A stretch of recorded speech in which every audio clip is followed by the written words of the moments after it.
Ahora sí, logran ver la imagen? Debería salir la Universidad Católica. No sé si lo logran ver.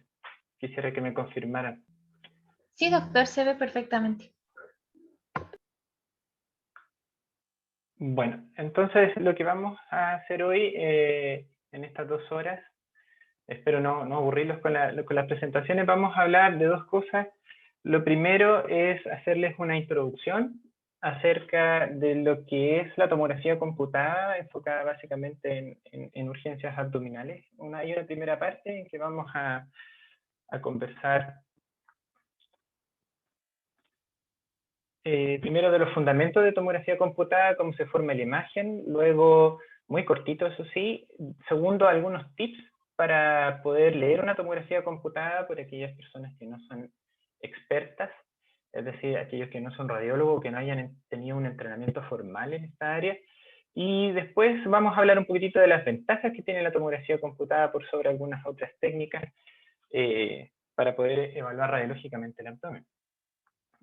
En cuanto a los fundamentos, la idea es que ustedes logren entender que simplemente con la generación de rayos X a través de una serie de elementos que vamos a ver y algunas ecuaciones matemáticas que se hacen en un computador, no por nosotros, logramos obtener una imagen tomográfica que tiene una resolución anatómica y una resolución espacial temporal, es decir, podemos adquirir rápidamente un segmento anatómico con una similitud a que si ustedes tuvieran un cuerpo real partido por la mitad o cortado como se ve en esta imagen.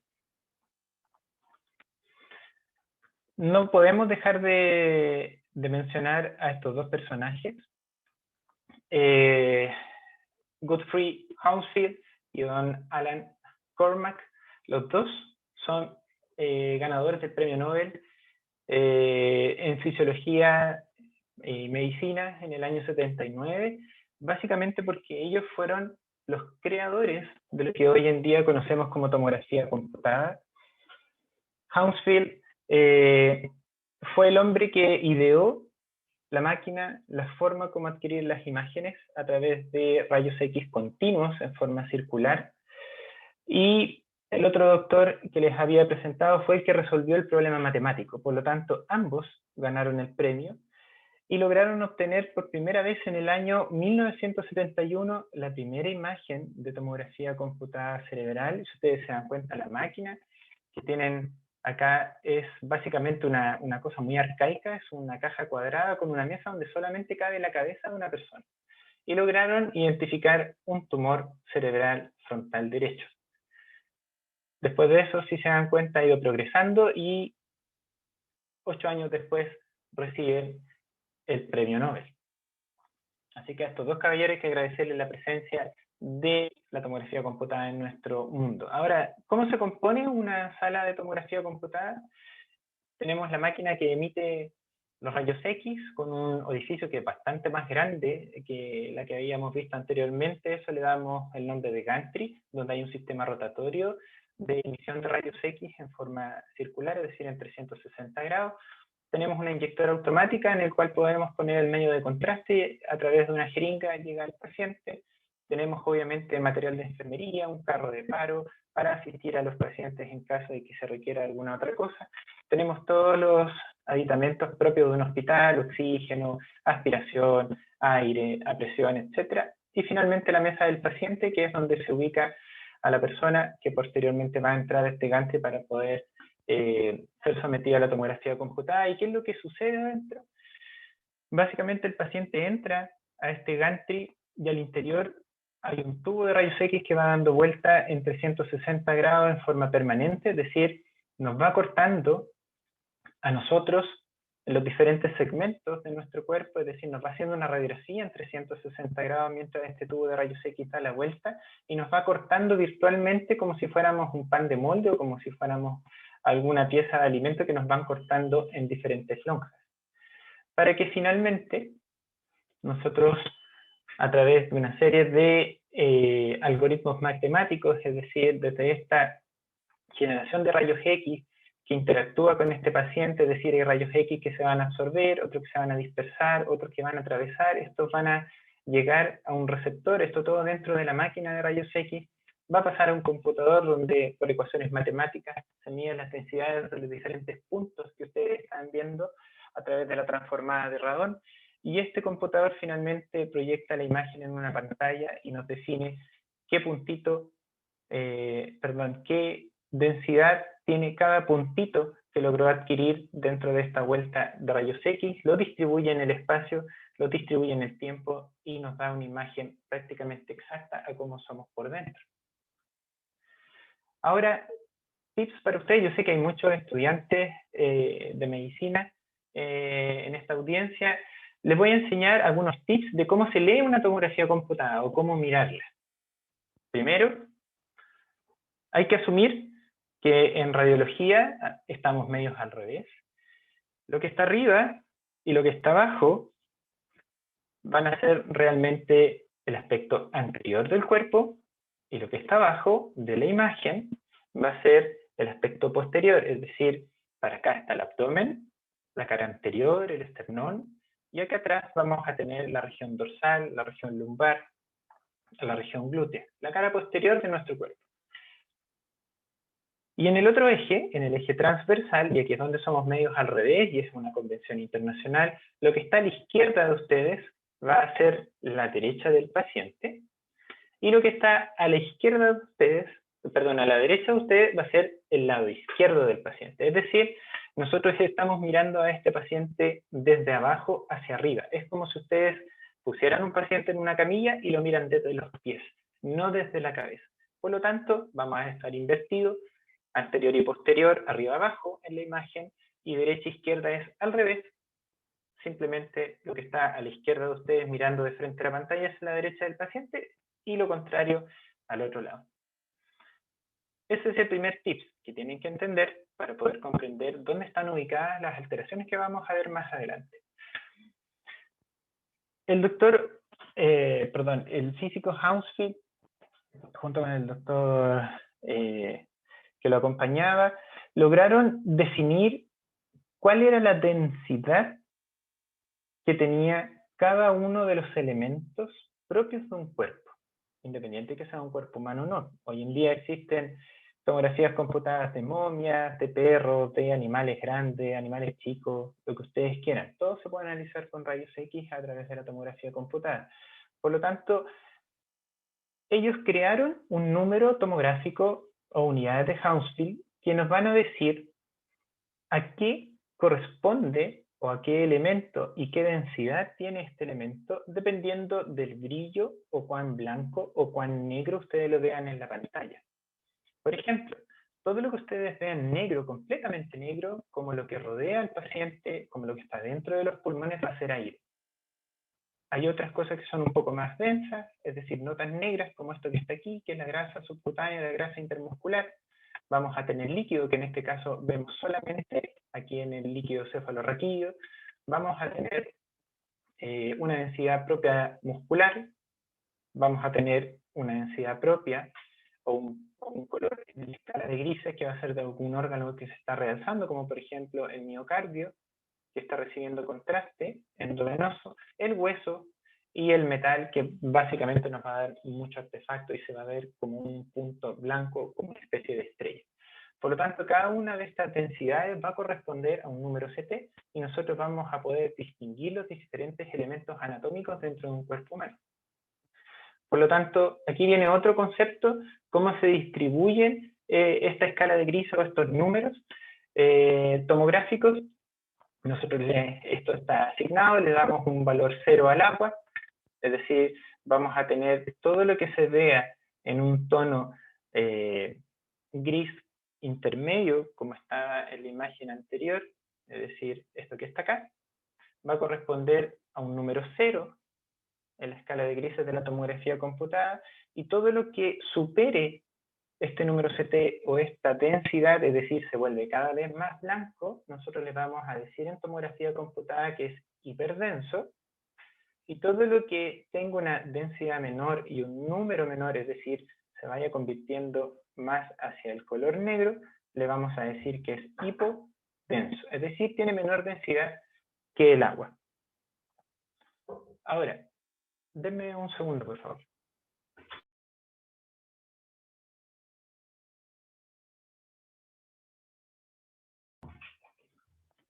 Disculpen, pero como estoy en mi casa, mi hijo más pequeño quería que jugara con él. Les pido disculpas.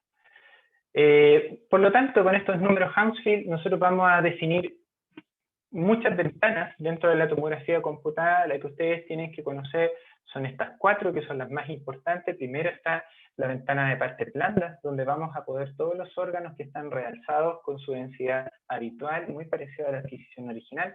Vamos a tener una ventana pulmonar que nos va a permitir realzar el parénquima pulmonar y poder contrastarlo con el aire. Si ustedes se dan cuenta, el aire que está dentro de las asas intestinales es de color negro, todo blanco. Una ventana de hueso o ventana ósea, donde vamos a resaltar los píxeles con la densidad propia de las estructuras óseas. Y una ventana que habitualmente se utiliza mucho en tomografía computada de abdomen y pelvis, que es la ventana hepática, para poder generar mejor contraste y poder ver lesiones que pueda tener el parénquima hepático. Ahora, ¿cuáles son las ventajas de la tomografía computada? Primero, es un examen o un estudio radiológico que es rápido. En 1, 2 o 3 minutos podemos tener reconstruido completamente nuestro cuerpo a través de una imagen con diferentes tiempos de contraste. Tenemos un mayor volumen de cobertura, podemos tener un mismo volumen, es decir, yo puedo adquirir un corte grueso del cuerpo de cada persona y lo puedo dividir en trozos más pequeñitos para ver un detalle mucho más fino. Puedo hacer reconstrucciones con mayor resolución, es decir, yo, a diferencia de la resonancia magnética, yo solo adquiero un volumen en un solo eje y puedo decirle al computador que lo transforme en coronal, sagital, oblicuo o seguir una estructura, lo que yo quiera. Puedo hacer reconstrucciones tridimensionales, puedo hacer geografías virtuales a través de la tomografía computada, o bien puedo incluso hacer un estudio endoscópico, igual como se hace la endoscopía tradicional, a través de diferentes algoritmos y tipos de estudio. Ahora, ¿cuáles son las otras ventajas que tiene la tomografía computada de abdomen o la tomografía computada en general? En que yo puedo usar medios de contraste, tanto endovenosos como de administración oral, que tienen componentes físicos distintos. El que va endovenoso está basado en el yodo, el que uno se toma está basado en el bario. Por lo tanto, vamos a tener fases no contrastadas, es decir, vamos a tener todos los órganos prácticamente con la misma densidad. Y una vez que yo les administro medio de contraste, logro diferenciar las estructuras de cada tejido y puedo saber cuáles son los tejidos que tienen mayor cantidad de flujo sanguíneo. Puedo definir si hay alguna lesión que sea hipervascular, es decir, que tenga muchas arterias en su interior. Puedo decir que es hipovascular, es decir, puedo diferenciar dentro de las estructuras los elementos que puedan ser normales o patológicos. Y aquí vamos a tener una fase arterial donde todo el contraste está en la aorta y en las ramas viscerales, en ramas de la arteria hepática. Una fase puertovenosa, en que es una especie de equilibrio que está entre los 60 y los 70 segundos después de que yo administro contraste, donde tengo impregnado la mayoría de los órganos sólidos y ya estoy empezando a ver cómo va a excretar el riñón. Y finalmente una fase de eliminación donde los órganos, entre comillas, se lavan de este contraste, es decir, ya pasó por el torrente sanguíneo, pasó al torrente venoso, ya se está filtrando en el riñón y se está eliminando. Un detalle súper importante es que el medio de contraste yodado endovenoso que se ocupa en escáner no tiene un proceso intracelular, es decir, siempre está en el espacio extracelular, y eso es súper importante que lo tengan presente. Por lo tanto, vamos a tener distintas fases de contraste, por lo tanto, yo puedo ver las diferentes estructuras en diferentes tiempos y sus diferentes características. Puedo hacer, por ejemplo, anatomías arteriales que son detalladas con una fase arterial. Yo puedo procesar las imágenes para ver vasos muy pequeños, puedo ver incluso las arterias parietales dentro de la pared del colon, puedo ver las ramas subsegmentarias en el hígado, puedo ver lo que yo quiera, puedo ver alteraciones muy pequeñitas en ramas dentro del plexo, por ejemplo, dependiente en este caso de la arteria mesentérica superior y del tronco celíaco. O bien puedo hacer reconstrucciones tridimensionales, puedo tomar un volumen de información y decirle a este computador que me diga o que me muestre solamente lo que yo quiero ver. En este caso estamos viendo solo la aorta y que tiene un aneurisma que compromete su segmento distal y está comprometiendo la arteria ilíaca común derecha. O bien puedo pedirle que me muestre cómo excretan los riñones en una imagen volumétrica, es decir, esta imagen yo las puedo dar vuelta, las puedo ver en 3 dimensiones y me doy cuenta las diferencias que hay entre los dos sistemas excretorios de los riñones, uno superior, uno inferior, es decir, un doble sistema biolocalizario con 2 uréteres y un sistema único tradicional al lado derecho.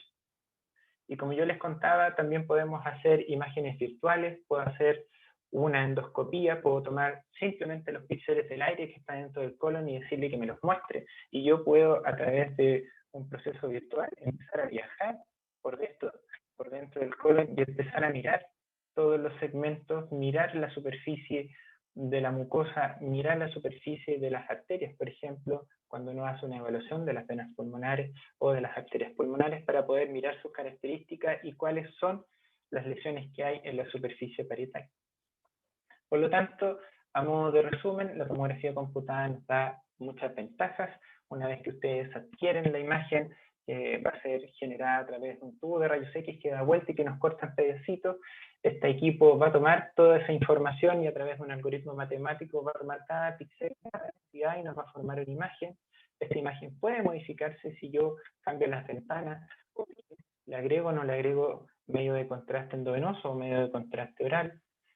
Y al mismo tiempo puedo tomar estas imágenes y poder dar las vueltas como yo quiera, hacer una reconstrucción conoral, sagital, imágenes en 3 dimensiones, y vamos a tener diferentes estructuras que las vamos a poder diferenciar claramente, dado su número tomográfico, número CT o unidad Hounsfield que representa cada uno de los puntitos y píxeles que están dentro de esta imagen.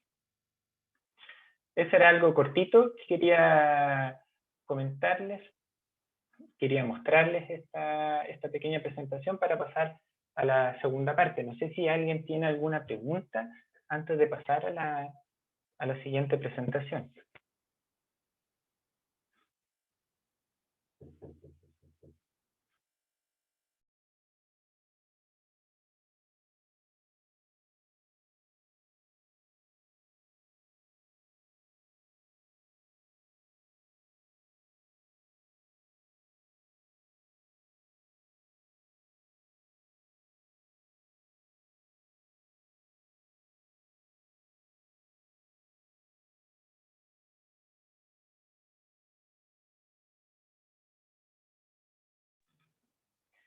Vamos a pasar entonces a la segunda parte. Esta parte tiene... dame un segundo.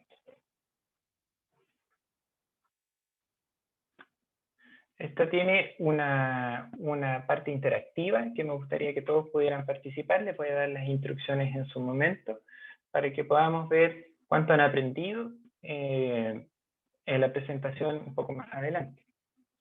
Entonces, vamos con la segunda parte. Vamos a entrar de lleno entonces el uso, para ver el uso que tiene la tomografía computada en urgencias abdominales.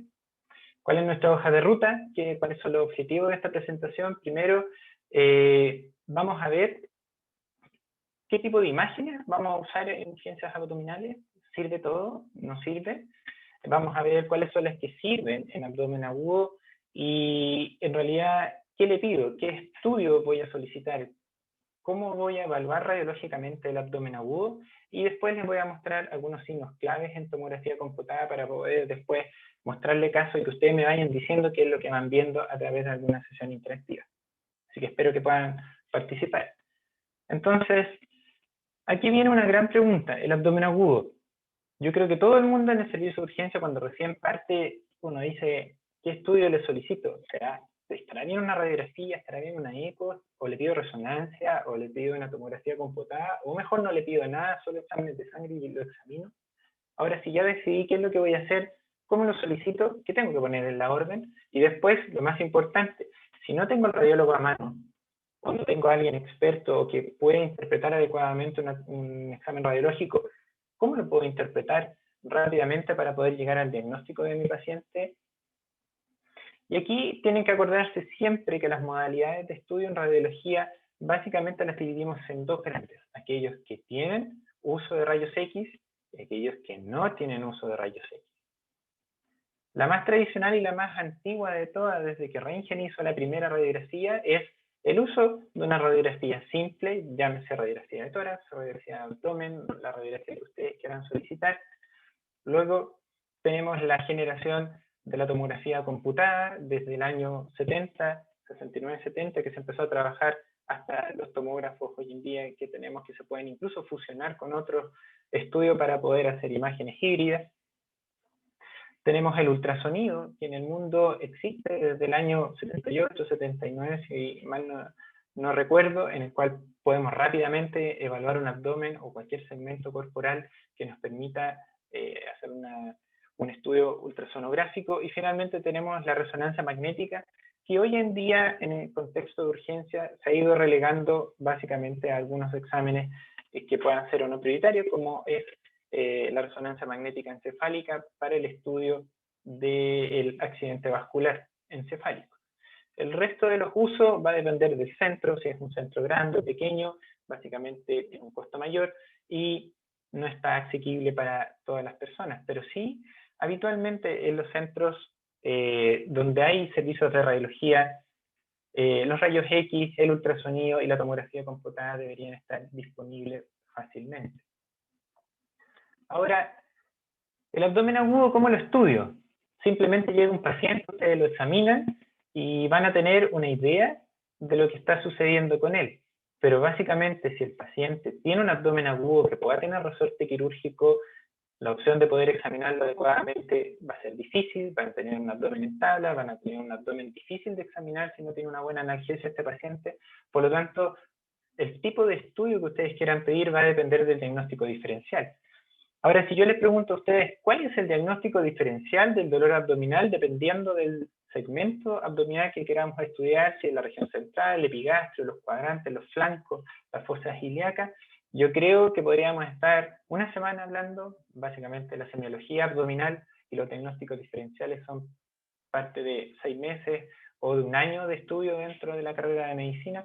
Por lo tanto, dado que esto es demasiado amplio, vamos a tener que definir bien cuál es nuestra sospecha diagnóstica, tratar de tenerlo dentro de nuestra cabeza dependiendo del segmento que estamos estudiando o que estamos viendo que está enfermo durante el examen clínico.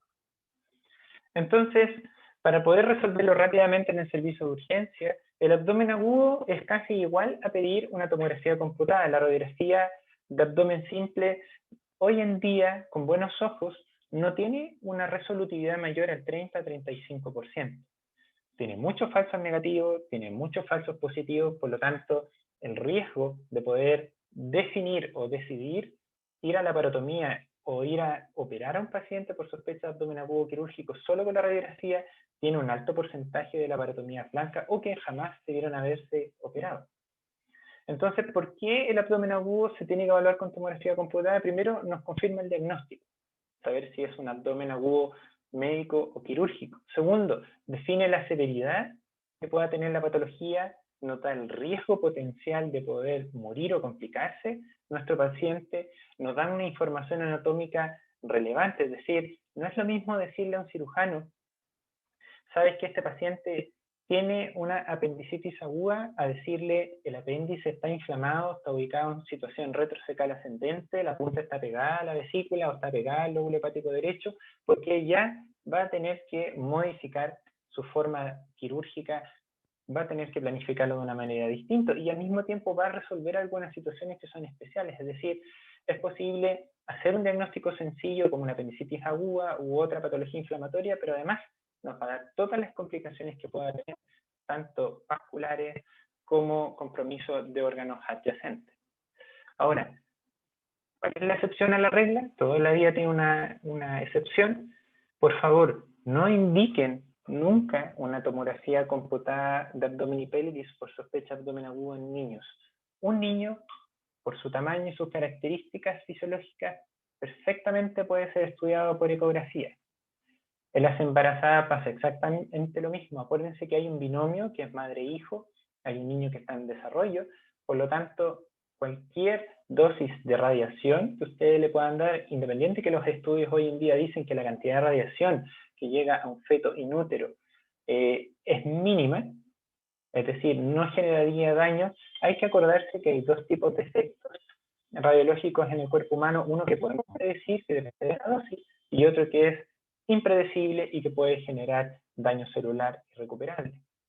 Y obviamente aquellos pacientes que tengan dolor en el cuadrante superior derecho, donde la sospecha clínica básica es que tengan una patología vesicular, no partan con la tomografía computada, pídanle una ecografía abdominal, porque la vesícula y la ecografía son prácticamente hermanas, una depende de la otra, y no hay otro estudio mejor para poder evaluar una vesícula en vivo más que una ecotomografía.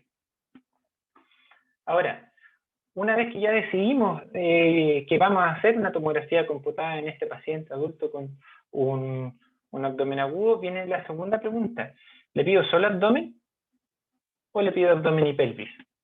La recomendación mundial es que siempre tienen que pedir abdomen y pelvis. La segunda duda es, ¿le doy contraste oral? La recomendación es que si ustedes tienen un abdomen agudo y no saben el origen o está la sospecha de tener una obstrucción intestinal, la gran mayoría de los centros en el mundo que tienen servicio de urgencia solamente piden contraste endovenoso, o si quieren administrar contraste oral, solamente darle agua al paciente. Ahora, ¿hay algún protocolo especial para un paciente con abdomen agudo al que yo le voy a pedir una tomografía computada? Eso va a depender básicamente del diagnóstico que ustedes tengan o que ustedes quieran preguntarle al estudio. Acuérdense que un estudio radiológico nace con la intención de poder responder una pregunta clínica. Cuando yo pido un abdomen y pelvis, una tomografía computada, una radiografía o algo, no es para ver si es que aparece algo. Si yo pido una radiografía tórax es porque quiero comprobar si hay una neumonía, o si hay un neumotórax, si hay derrame pleural.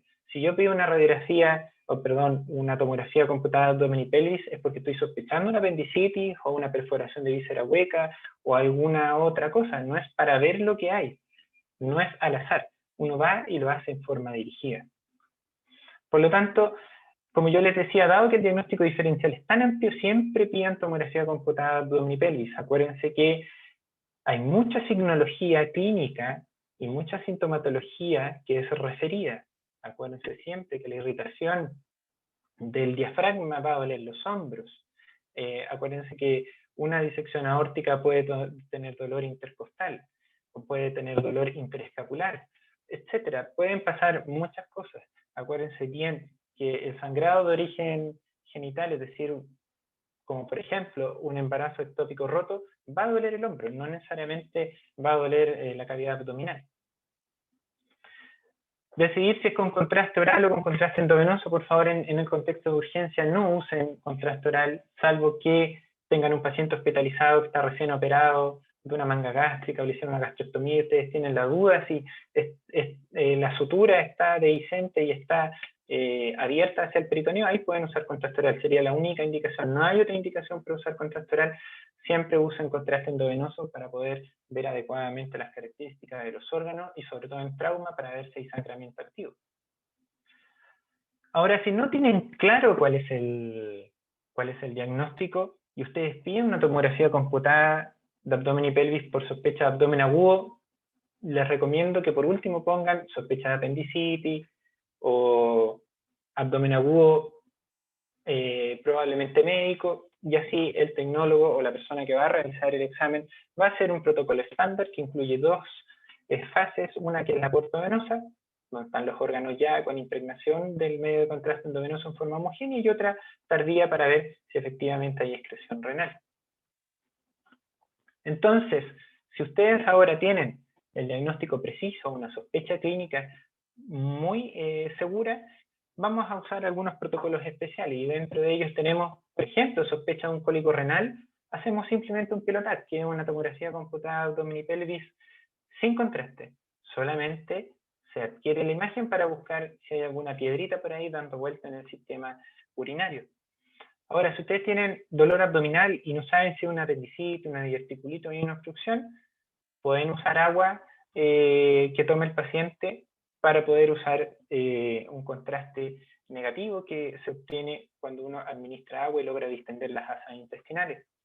Cuando hay perforación intestinal o un bypass gástrico que está roto o alguna otra complicación postquirúrgica, pueden pedir con contraste oral. Lo que sí es importante, si ustedes tienen la sospecha de que tienen rotura intestinal en el ilion o en el yeyun, es decir, ya en el intestino delgado desde la mitad hacia distal, no le pidan una tomografía computada con contraste oral, porque la opción que hay de que ese contraste que ustedes administran logre llegar a esa asa intestinal que supuestamente está perforada, van a pasar muchos minutos que pueden ser vitales para la sobrevida del paciente. Si tienen una tilonefritis, la persona que hace la tomografía computada va a incluir una fase tardía un poco más larga para ver si hay alguna alteración en el parénquima renal. Si tienen alguna sospecha de pancreatitis o hay alguna alteración vascular, va a agregar una fase arterial, que puede ser una fase arterial pancreática o una alteración, o perdón, una fase arterial pura, es decir, si sospechan que sea rotura de alguna estructura vascular, va a agregar una fase arterial pura. Y finalmente, en sospecha de hemorragia de cualquier otro origen, la persona que hace este estudio va a considerar una fase no contrastada, luego una fase arterial tardía, un aporte venoso y finalmente una fase tardía para poder mirar el comportamiento de esa estructura vascular que esté sangrando. Es decir, saber si antes de está sangrando o si el contraste sale por alguno de los vasos arteriales o venosos en la medida que ustedes la administran en medio de contraste endovenoso. Entonces, normalmente vamos a tener este tipo de fases, una fase sin contraste. Si es que usan contraste oral, así se van a ver las asas intestinales. Si solo usan agua, se van a dar cuenta que se genera un contraste negativo, es decir, el contenido intestinal es más negrito o más gris que el resto de los órganos. Vamos a tener una fase arterial, donde vamos a ver las estructuras vasculares y los órganos que tienen mayor irrigación. Una fase portovenosa, donde hay un equilibrio, vemos la vena porta, el parénquima sólido, normalmente están todos impregnados, y una fase tardía donde vemos la excreción del medio de contraste. ¿Cuál es el consejo que yo les puedo dejar para poder tener éxito cuando ustedes estén evaluando el abdomen agudo y puedan solicitar algún estudio radiológico? Por favor, tengan siempre una adecuada comunicación entre lo que tiene el paciente, lo que ustedes consideran clínicamente que puede hacer, y si tienen dudas, tomen el teléfono o vayan al servicio de radiología y conversen con el radiólogo. Por último, le preguntan, ¿sabe qué? Tengo tal situación clínica, ¿será necesario darle contraste oral? ¿Será necesario contraste endovenoso? Puedo hacer esto, y el radiólogo los puede orientar para pedir el examen óptimo para la situación clínica de su paciente y poder acelerar la recuperación. Entonces, frente a esto, yo les voy a enseñar algunos signos claves para poder analizar una tomografía computada. No les voy a dar todos los signos porque tendríamos que pasar anatomía completa y todo, y es muy poco el tiempo. Les voy a dar algunos signos radiológicos que son de vital importancia, y después de que repasemos estos signos, les voy a pedir que podamos hacer alguna sesión interactiva. Entonces, ¿cuál va a ser la estrategia de análisis que vamos a hacer con esta tomografía computada de abdomen y pelvis en un paciente con abdomen agudo? Primero, miren la imagen completa en la fase contrastada portovenosa, desde arriba hasta abajo, y vayan analizando órgano por órgano. Miren cómo se ve el hígado, miren cómo se ven los riñones, que ellos estén impregnados en forma homogénea, que todas las estructuras vasculares tengan contraste en su interior, es decir, que todas tienen una densidad mayor al resto de los órganos. Miren la vesícula biliar, miren las características de las asas intestinales, del estómago, del vaso. Miren la densidad de la grasa, es decir, la grasita siempre tiene que ser negrita, el pulmón siempre tiene que ser negro. No debe haber contraste fuera de las estructuras vasculares, no debe salir contraste de los órganos sólidos, y obviamente todas las estructuras óseas tienen que tener una característica habitual y no estar fracturados, es decir, no tener áreas de interrupción que puedan sugerir una fractura. Y después que hagan eso, siempre miren las reconstrucciones. Las reconstrucciones no se hacen porque se ven más bonitas. Todas tienen una utilidad. Nos permite hacernos una idea tridimensional de lo que está sucediendo dentro del abdomen. Por lo tanto, siempre utilicen reconstrucciones multiplanares. Denme un segundo, por favor.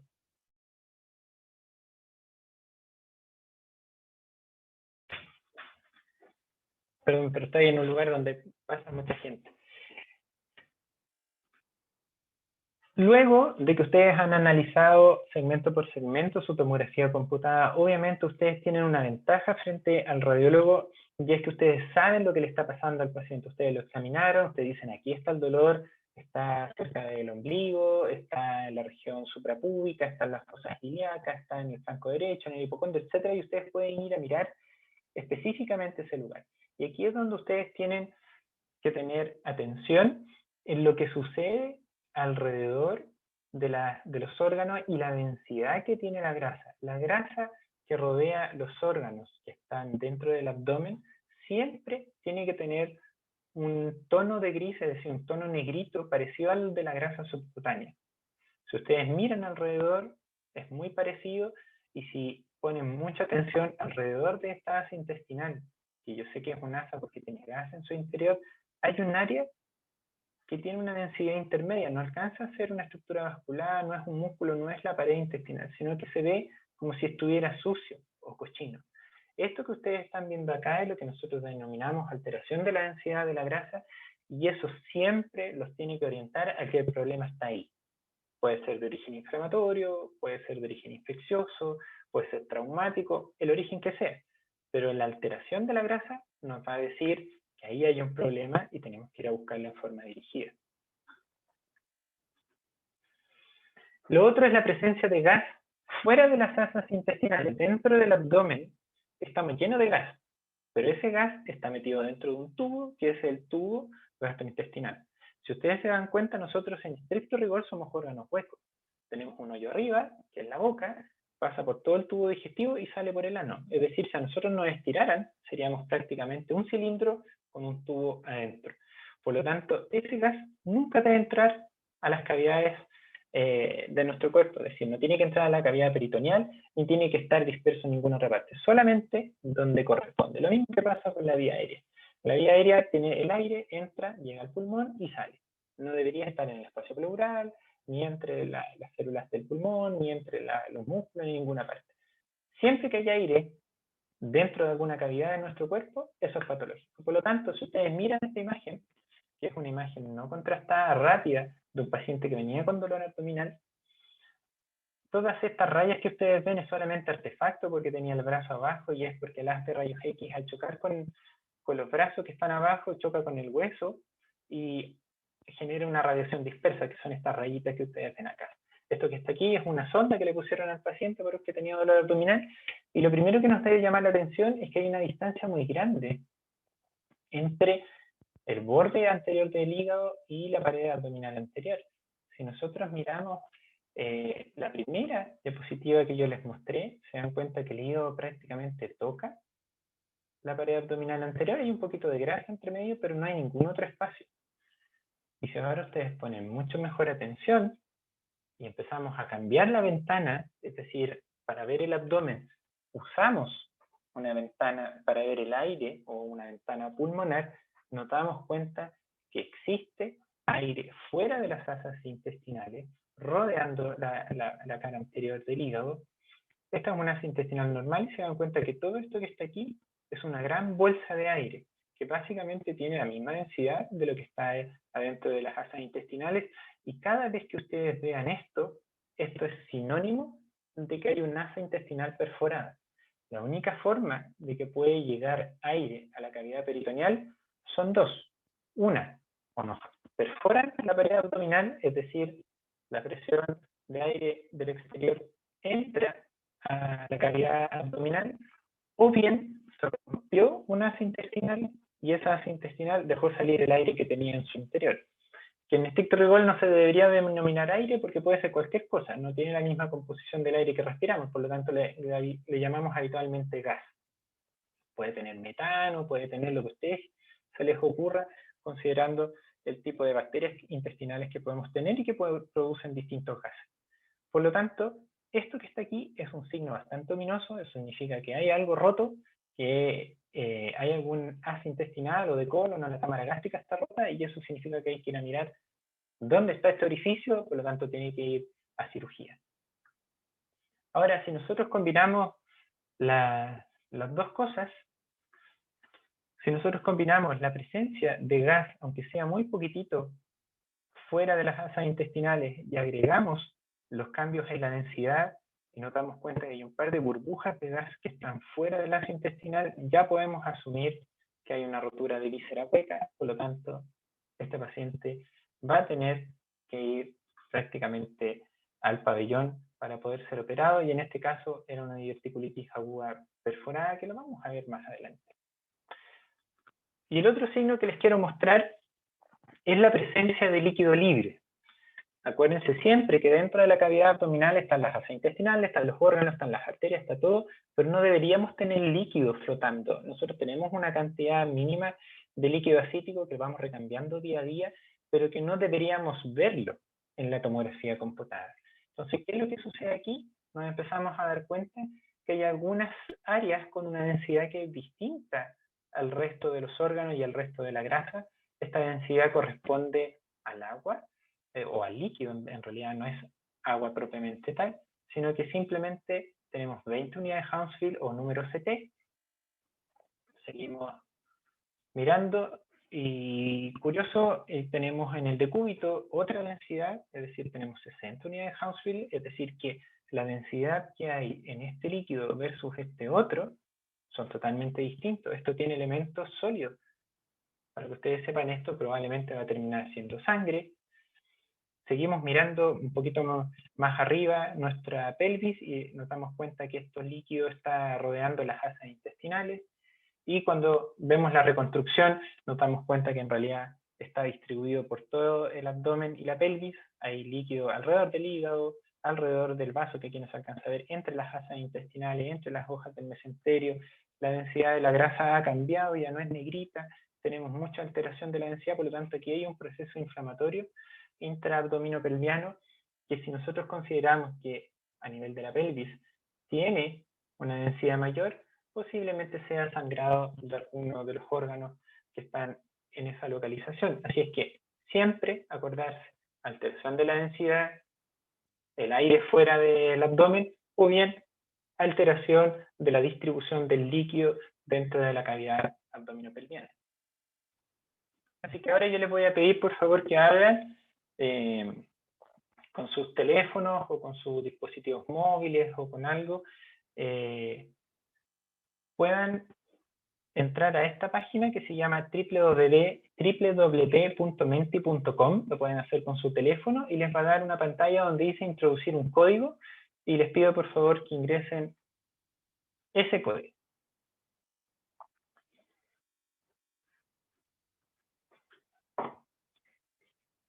Vamos a dar un par de minutos. Entonces yo ahora les quiero mostrar un par de casos, pero me interesa que lo vean, que lo hagan ustedes. Que ustedes me digan qué es lo que ven con un par de preguntas que yo les voy a hacer y que ustedes van a poder contestar a través de esta aplicación.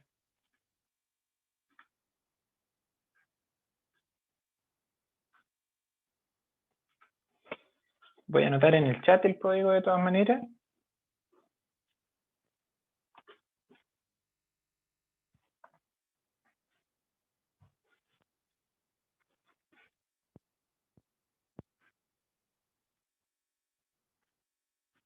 Ya están, no contesten todavía porque tengo que hacerle las preguntas.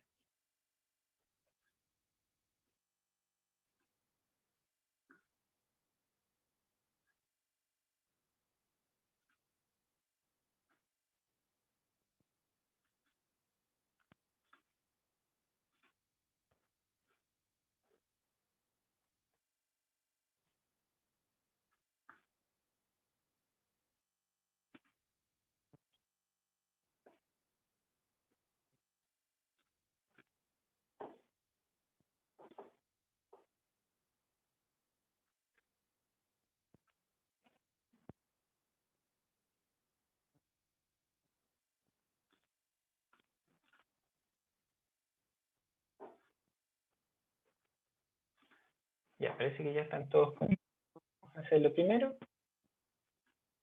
Entonces, el primer casito es así. Mujer, 60 años, dolor abdominal, se le pide un TAC de abdomen y pelvis, y ustedes van a ser los que están en la urgencia y lo van a tener que mirar. Independiente de la experiencia que tengan, yo les pido que se esfuercen, miren, acuérdense de los 3 signos que yo les dije, líquido fuera de donde, en espacios que no corresponde, alteración de la densidad, es decir, que la grasita intraabdominal se vea más blanquita o más gris. Y tercero, que puedan haber burbujas de gas o gas flotando dentro de al interior del abdomen. Vamos a ver si podemos ver el mente ahora.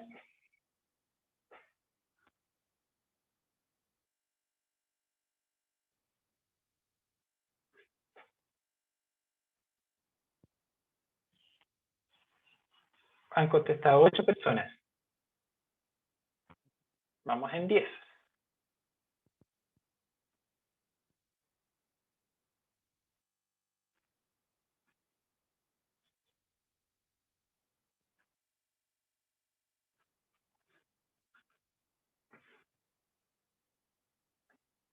Gracias por la participación. Van 46, 47.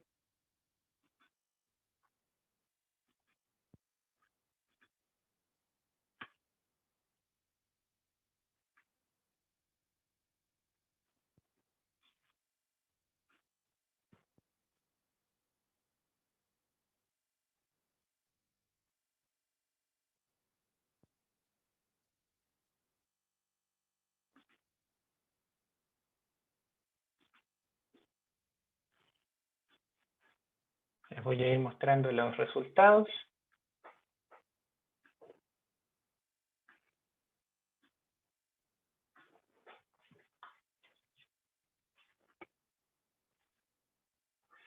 Va ganando el sin contraste, después va el contraste, con contraste endovenoso, mejor un angiotac, todas las fases habidas y por haber. ¿Cuántos participantes hay en total? 191 tengo yo.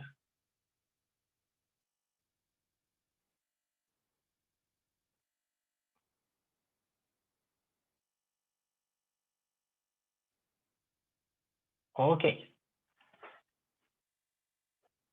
La gran mayoría dijo que había que pedirle un examen sin contraste y la otra gran mayoría dice que hay que pedirlo con contraste endovenoso.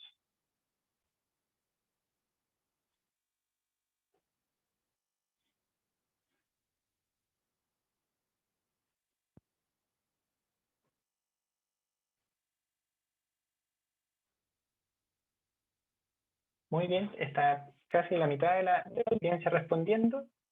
Entonces ahora les voy a pedir que mirando la imagen de la tomografía computada,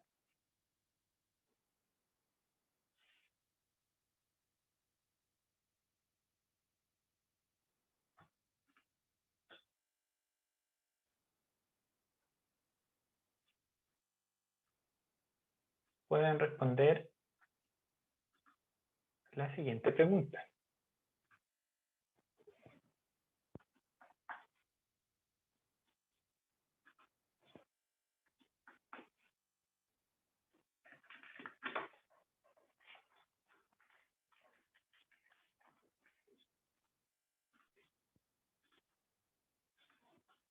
Va ganando hasta ahora el sin contraste. Y ahora, mirando la imagen que tienen ahí, quiero pedirles que me digan qué signo de todo lo que hemos conversado hasta ahora es lo que ustedes están visualizando.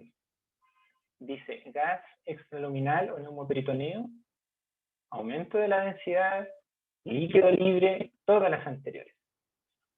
Esas son las 3 imágenes, que se vienen cada detalle, por si no lo saben, este está hecho con contraste oral, por eso que las asas intestinales se ven un poco más blancas, es para que ustedes tengan la capacidad también de ver la diferencia con el gas que hay adentro de las asas.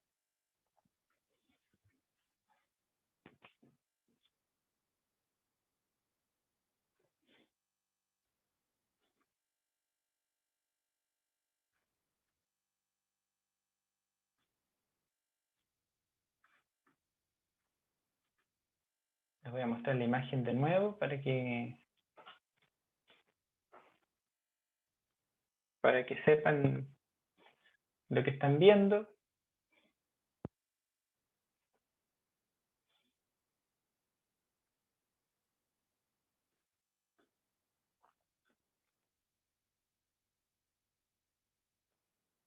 Veamos si alcanzamos hasta los 88, 90 personas que respondieron.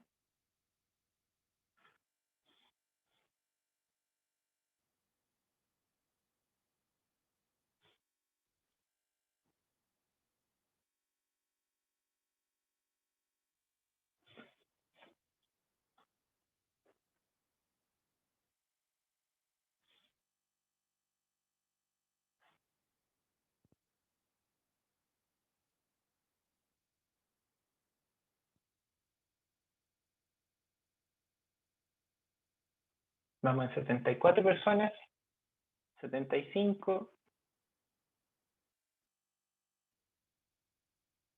76, y les voy a mostrar los resultados ahora.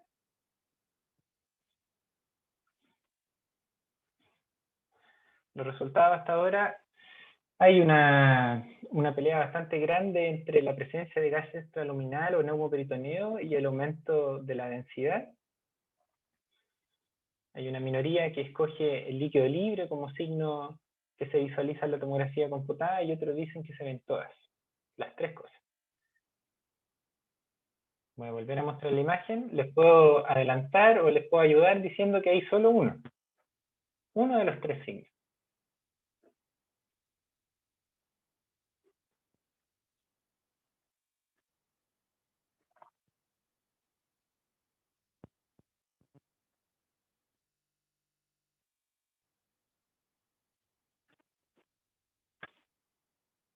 Muy bien, llegamos a 82 respuestas. Esto fue finalmente lo que sucedió. 22 personas dijeron que había gas extraluminal o neumoperitoneo, 20 dijeron que había aumento de la densidad, 4 que había líquido libre y 36 dijeron que estaban las tres anteriores. Muy bien, vamos a ver la respuesta correcta. La respuesta correcta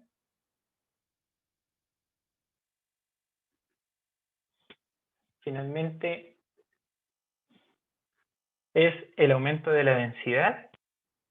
Si ustedes miran ahora con la ayuda del círculo mágico, lo único que está alterado dentro de este segmento de abdomen y pelvis es el aumento de la densidad alrededor.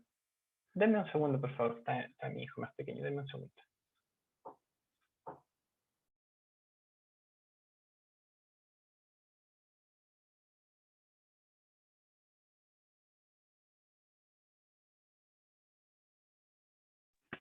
Ya, les pido disculpas, pero está mi hijo más chiquitito. Me estaba preguntando algo. Por lo tanto, lo que ustedes ven acá que solo la grasa que está rodeando este segmento de asa intestinal, que en este caso es el colon sigmoides, es el centro de nuestro problema. ¿Qué resultó ser esto?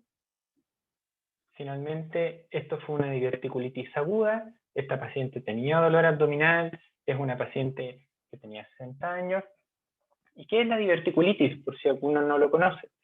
Es una alteración focal de un divertículo, es decir, una alteración parietal, en el cual tenemos la pared que pierde su continuidad y es la mucosa la que protruye a través de este defecto de la capa muscular y de la serosa. Por lo tanto, hay una especie de huevito que sale desde el interior del asa intestinal con su presión positiva y se ven normalmente como estas pequeñas burbujas de gas que salen desde las asas intestinales hacia los lados. En este caso, lo que nosotros estábamos viendo era una alteración focal de la grasa que rodea uno de los divertículos. Puede haber engrosamiento parietal de tipo inflamatorio. Si ustedes comparan la pared del pedacito de colon que está al lado, prácticamente no se ve. En cambio acá se logra distinguir y está engrosada, es decir, está inflamada. Podemos tener un divertículo agresor o el divertículo que es culpable de este problema. Pueden o no haber algunas burbujitas de gas alrededor y eso es porque, y es lo que dicen los cirujanos. Normalmente uno tiene que definir que cuando hay una diverticulitis es porque esto se microperforó y pueden salir un par de burbujas sin que haya gas extraluminal distribuido por todo el abdomen. Y normalmente vamos a encontrar infurgitación vascular, las venas se dilatan como en todo proceso inflamatorio, con compromiso del meso, en este caso del meso sigmoide. En algunas oportunidades podemos tener algunas complicaciones. Y la complicación normal de la diverticulitis que podemos distinguir en la tomografía computada, una, que sea una diverticulitis que esté perforada, pero contenida, es decir, se nos escapan burbujas de gas, pero es tal el grado de inflamación que hay en la grasa que esta grasa sirve como un techo, junto con el evento mayor, rodea toda esta área de perforación y concentra el gas en ese lugar, como que le pone un parche el abdomen, un parche para que no pueda seguir saliendo gas, o bien podemos tener una perforación con neumoperitoneo difuso, es decir, el gas se empieza a distribuir por todas partes y si es mucho mayor la perforación, podemos tener una peritonitis fecaloidea, para que ustedes me crean, esto que está aquí es contenido fecal que salió de algún segmento del colon y empezó a flotar dentro del abdomen, dentro de los diferentes espacios y fue a dar aquí a la fisura que hay en el lóbulo hepático izquierdo y que se acomoda, dado que el paciente está acostado, hacia el decúbito. El gas se va hacia adelante y el contenido fecaloideo se va hacia atrás. Vamos con el segundo caso. Mujer, 49 años, dolor de 30 horas de evolución que migró hace 5 horas hacia la fosa ilíaca derecha. No tiene diarrea, no tiene vómito, no tiene ningún otro antecedente. Entonces,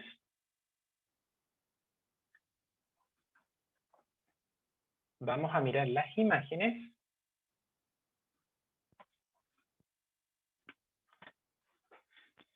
Obviamente estas son imágenes seleccionadas, no les puedo mostrar todo el abdomen y toda la pelvis. La idea es que, desde el punto de vista educativo, ustedes puedan decirme qué está pasando en este lugar, mírenlas con atención. Y vamos a ir a la siguiente pregunta. Ahí está la pregunta, ¿dónde está la alteración? Las respuestas posibles son fosa ilíaca derecha, fosa ilíaca izquierda, epigastrio o no hay ni una alteración. Acuérdense que en la tomografía computada los lados están al revés, el derecho a la izquierda al derecho. Lo que está hacia arriba es anterior, lo que está hacia atrás es posterior. Por si se ubican con la anatomía, esto que está aquí es el hueso sacro, esto que está aquí son los músculos glúteos, esto que está acá es el hueso ilíaco del lado derecho, hueso ilíaco del lado izquierdo, esta es la región lumbar baja en realidad, o lumbosacra, esto es grasita de la región glútea, esto es grasita de la región hipogástrica, estos son los músculos rectos abdominales, la línea semilunar, la línea media abdominal, músculos psoas, estructuras vasculares ilíacas, derecha e izquierda.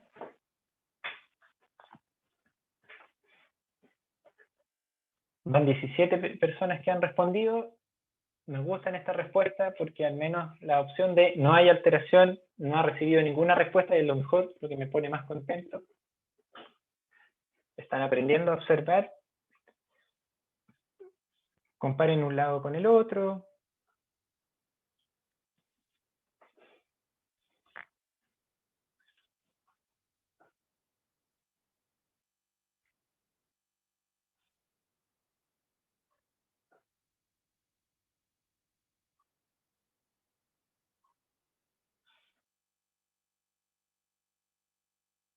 Vamos en 50 respuestas. No se desanimen. Hemos llegado a 88, 90 respuestas.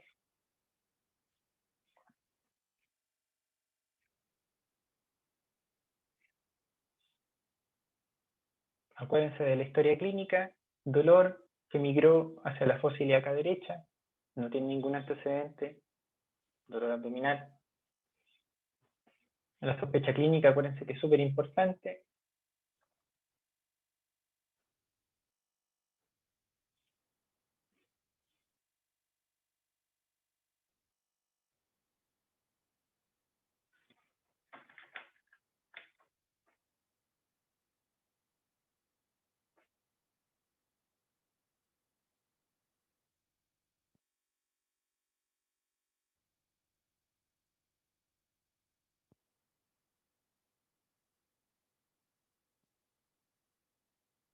Vamos en 66 respuestas.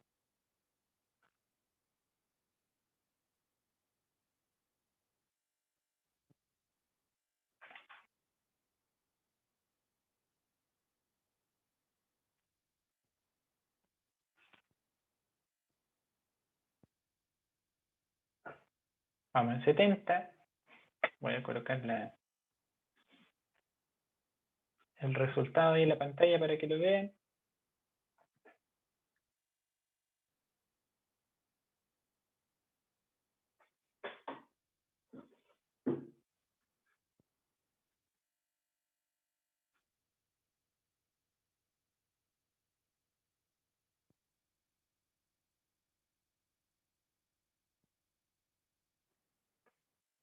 Muy bien. Vamos a ver entonces ahora la ayuda.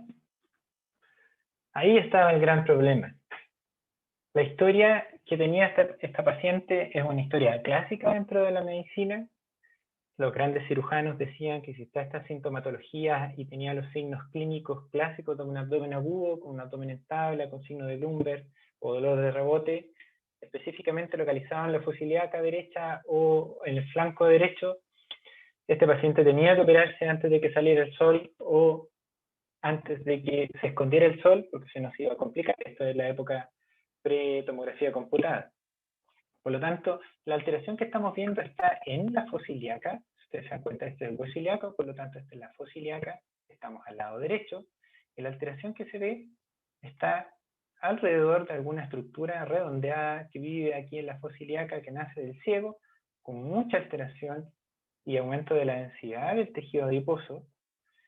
Si ustedes lo ven ahora en una reconstrucción coronal, y si yo hago una reconstrucción siguiendo el eje del intestino, es decir, mirando esta línea, me doy cuenta que el apéndice cecal, que es esta estructura que está acá, porque termina en fondo de saco ciego, está muy engrosada, con la grasa muy alterada, por lo tanto aquí el diagnóstico inequívoco, que es idéntico a la clínica o a la sospecha clínica, era una apendicitis aguda, es la causa de abdomen agudo de resolución quirúrgica más frecuente en todo el mundo. Por lo tanto, resolverlo, identificarlo primero o sospecharlo e identificarlo con imágenes es lo que permite hacer un tratamiento quirúrgico precoz, evita la perforación, evita la peritonitis, disminuye los gastos del paciente, es una cirugía limpia para el cirujano normalmente y no tiene que ser una cosa complicada. ¿Cuál es el fenómeno fisiopatológico?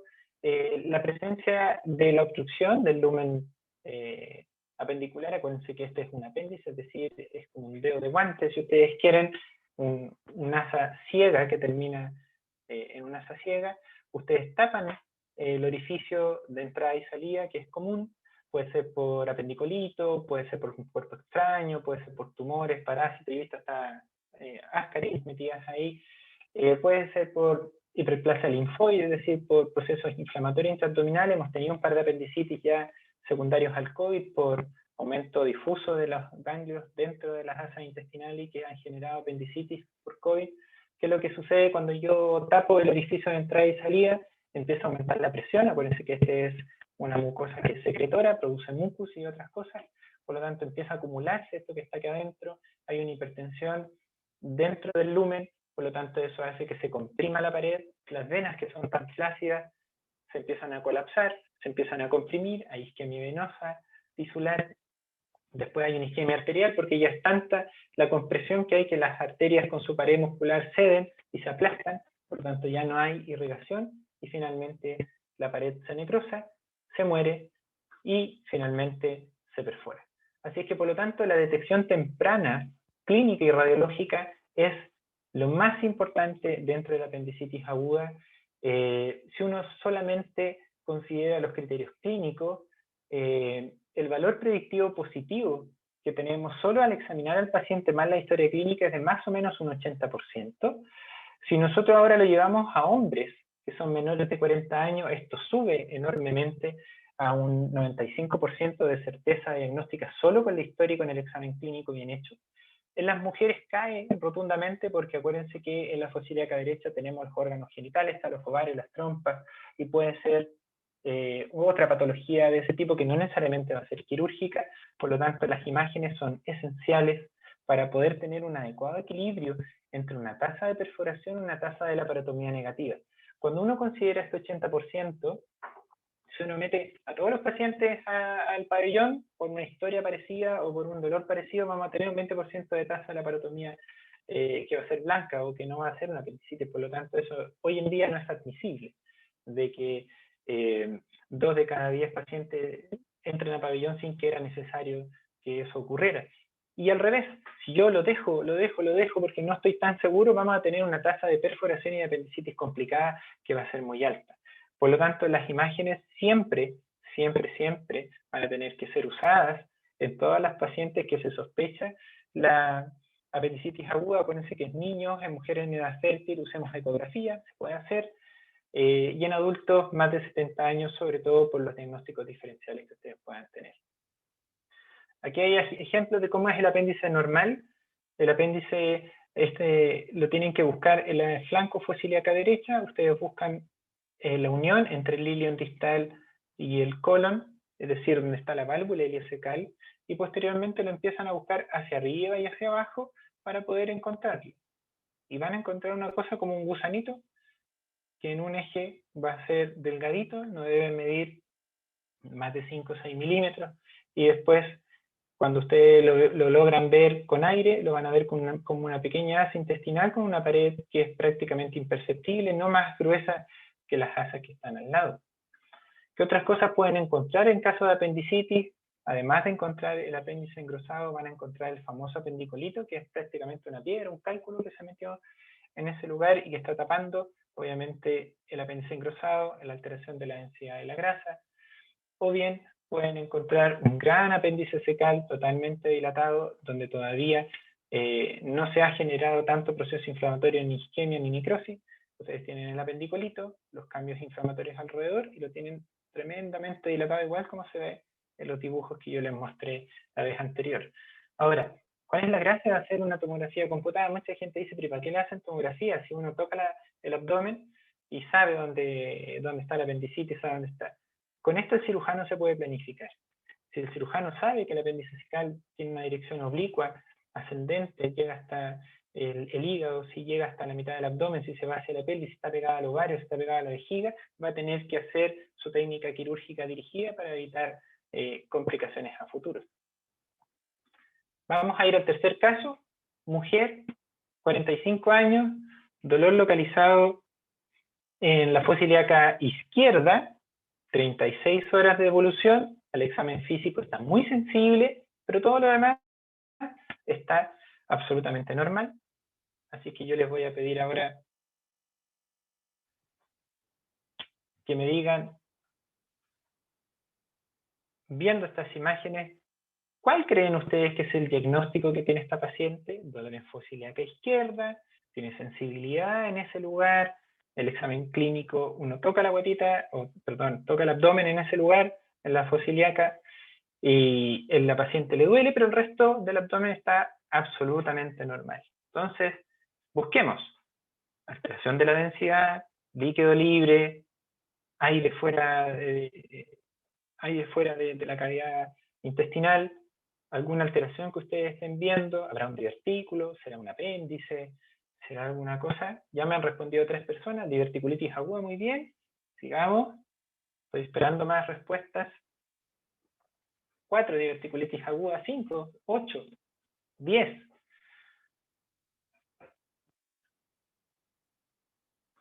Les voy a mostrar cómo va subiendo la respuesta.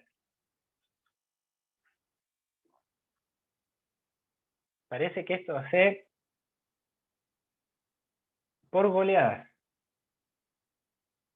2 personas dijeron ninguna de las anteriores. Muy bien, me parece bien que haya otras opiniones. Nadie quiere poner apendicitis aguda. Una persona dice que no hay alteraciones. Muy bien.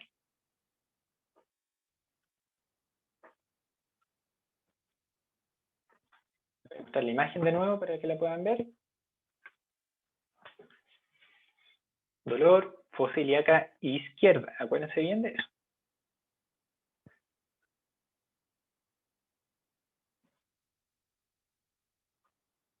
Veamos si llegamos de nuevo a las 80 respuestas. Vamos en 55.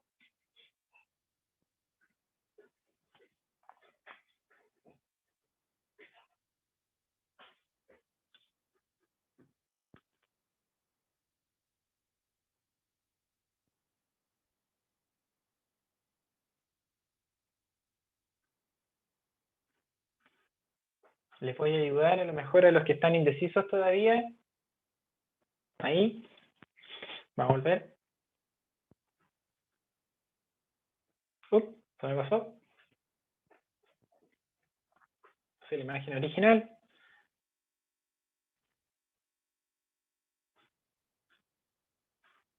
Les voy a colocar la siguiente.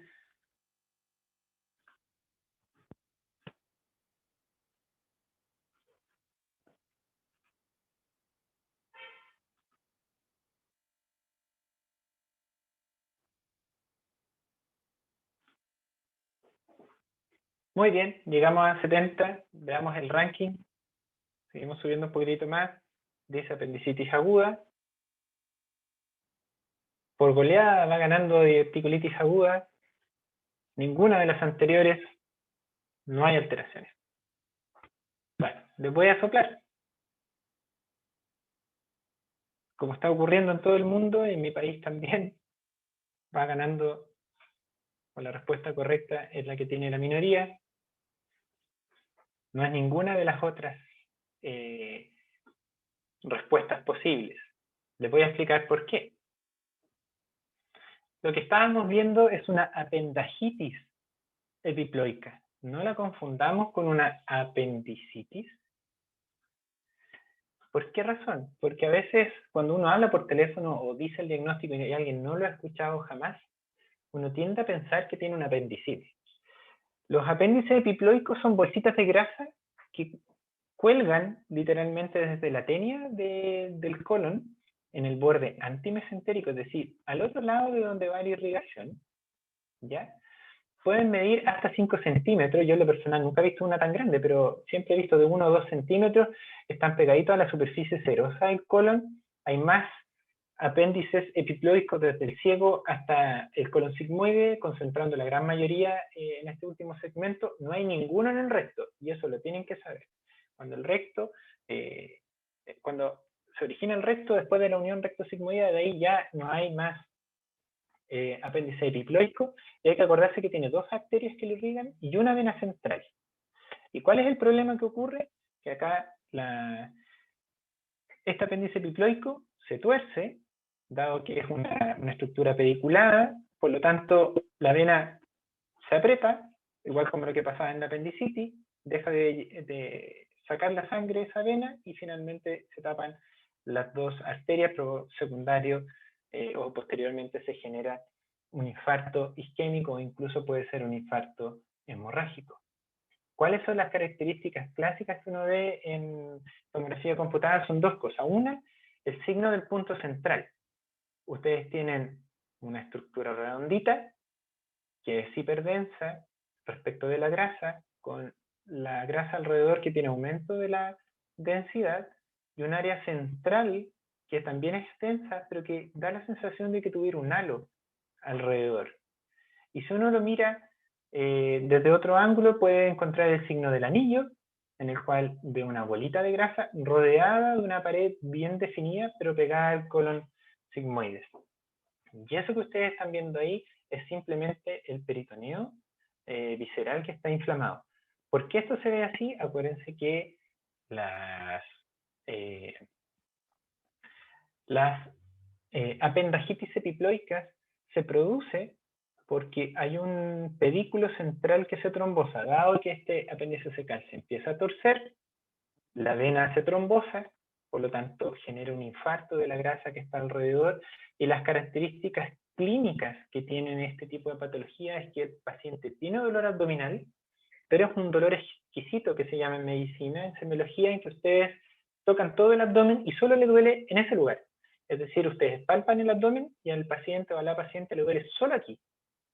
Ustedes aprietan el abdomen por otro lado y no duele, no tiene dolor de rebote, no tiene nada, sino que simplemente ustedes tocan ahí y el paciente los mira con cara de enojo y les dice no me apriete más porque me duele. Y esta patología se maneja solo con antiinflamatorios. Hay que esperar que eso se desprenda, se caiga, se puede calcificar, se puede resolver, le puede pasar cualquier cosa, pero esto jamás es quirúrgico. Y acuérdense, el dolor es muy parecido a una diverticulitis, pero no hay fiebre, no hay signo inflamatorio, y solamente hay dolor cuando uno presiona el abdomen y duele ahí. Presiona en otra parte y no duele, no hay signos de irritación peritoneal. Por lo tanto, Acuérdense siempre de este diagnóstico que los puede dejar como rey. Sobre todo para un alumno de medicina y todo, cuando examina y dice, no, doctor, yo creo que esto es una apendicitis, no una apendicitis ni una diverticulitis. Y finalmente la tomografía computada lo va a comprobar. Ahora, vamos al cuarto caso. Hombre, 56 años. Tiene dolor abdominal difuso, tiene el abdomen distendido, lleva 2 días así, no tiene tránsito intestinal, es decir, no ha podido evacuar heces, no ha podido ir al baño, quiere ir y no puede, y ha tenido, cada vez que va al baño con dolor abdominal, le dan 2 episodios de vómito durante la última vez, y eso lo obligó a consultar. Y al llegar a la urgencia, el paciente les dice, no, yo traigo una radiografía de abdomen que me tomaron hace poco en otro lugar, pero vengo porque sigo exactamente igual. Si ustedes se dan cuenta, aquí está la radiografía de abdomen simple, eso que ven ahí, por favor no se asusten, es el trayecto de una sonda que se ingresó por el esófago y se dio la vuelta en la cámara gástrica, y está ubicada en ese lugar. Por lo tanto,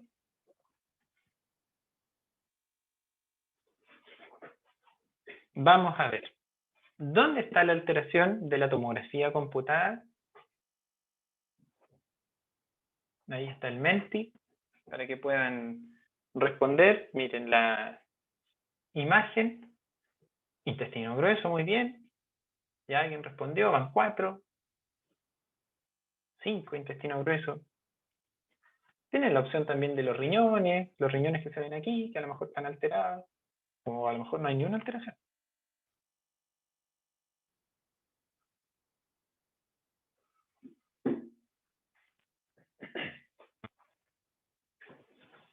Va ganando el intestino grueso.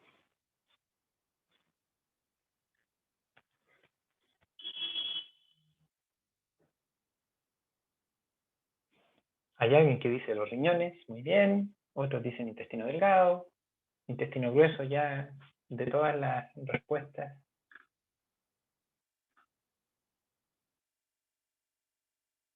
Hay alguien en el chat que dice que es el intestino grueso, muy bien.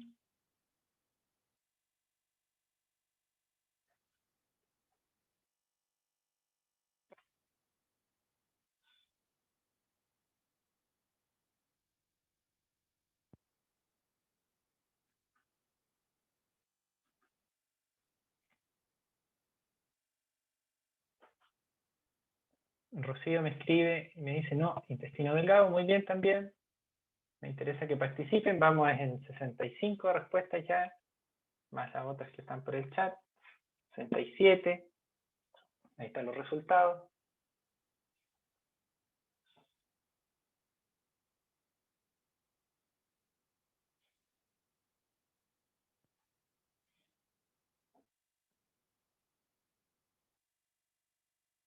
...68 personas. Veamos si llegamos al menos a 70.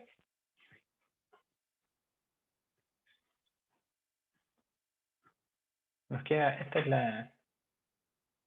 una de las últimas preguntas.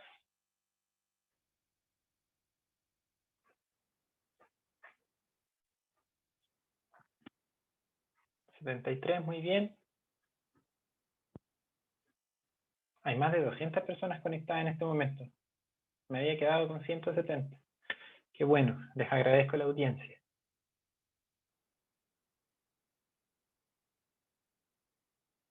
Vamos en 75 y al parecer ganó definitivamente el intestino grueso.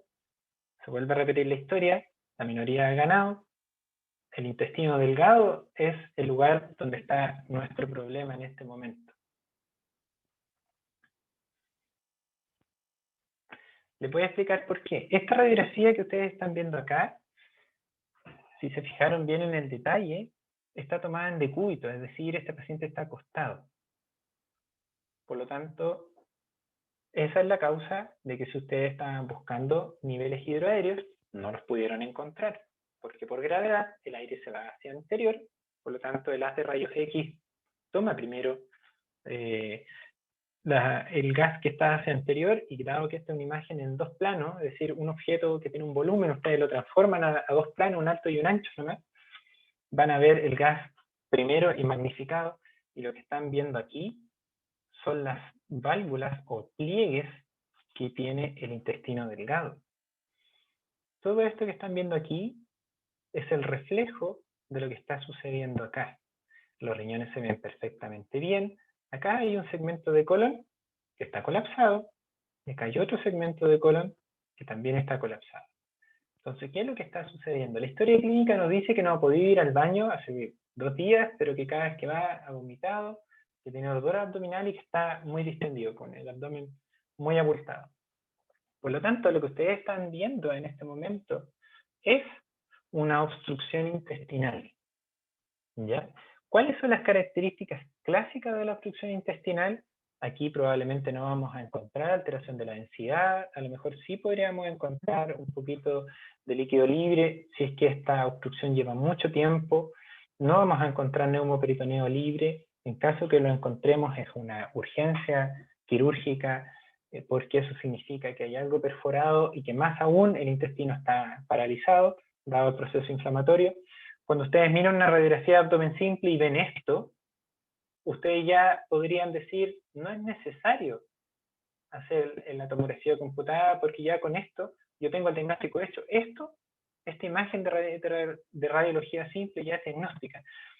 Más de 2,5, más de 3 centímetros, dependiendo de dónde ustedes lo lean, basta simplemente con comparar con un cuerpo vertebral. Si ustedes toman un cuerpo vertebral y cabe una o una y media vez más adentro, significa que estas asas están dilatadas, están en un rango patológico dilatadas, por lo tanto, el intestino, la única razón para que se dilate es que tenga un tapón o tenga una obstrucción hacia distal.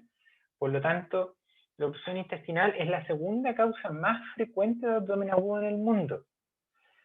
Solo la evaluación clínica tiene un valor predictivo positivo de un 60% en caso de que ustedes encuentren un paciente con una obstrucción intestinal con todos los signos clásicos.